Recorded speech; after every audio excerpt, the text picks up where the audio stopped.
ఒక ఊరిలో రామయ్య అనే ఒక పిసినారివాడు ఉండేవాడు. అతను చాలా ధనవంతుడు.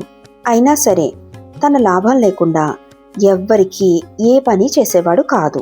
ఆ విషయం గురించి అందరూ వింతగా చెప్పుకునేవారు. పొరుగున ఉండే సోమయ్యకు ఎలా అయినా రామయ్యతో లాభం లేకుండా పని చేయించాలనిపించింది. అతని ఇంటికి వెళ్ళి రామయ్యను కలిశాడు. తనకి సూది కావాల్సి వచ్చిందని సూదిని ఇవ్వమని అడిగాడు. రామయ్య సూది ఇచ్చాడు. ఆ సూదితో సోమయ్య తన ఇంట్లో కొన్ని బట్టలు కుట్టుకుని తిరిగి ఆ సూదిని తిరిగిచ్చేశాడు. ఆ తరువాత సుత్తి కావాలని అడిగాడు. రామయ్య సుత్తి ఇచ్చాడు. సోమయ్య సుత్తిని వినియోగించుకుని తిరిగి దానిని రామయ్యకు ఇచ్చాడు. తరువాత రామయ్యతో సోమయ్య, చూసావా, లాభం లేకుండా నీతో 2 పనులు చేయించాను అన్నాడు. అప్పుడు రామయ్య, నువ్వు సూది ఇచ్చినప్పుడు దాంతో పాటు ఇచ్చిన మిగిలిన దారంతో నేను నా పంచెని కుట్టుకున్నాను.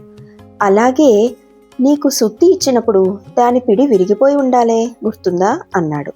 అవును, దాన్ని నేను సవరించాను అన్నాడు సోమయ్య.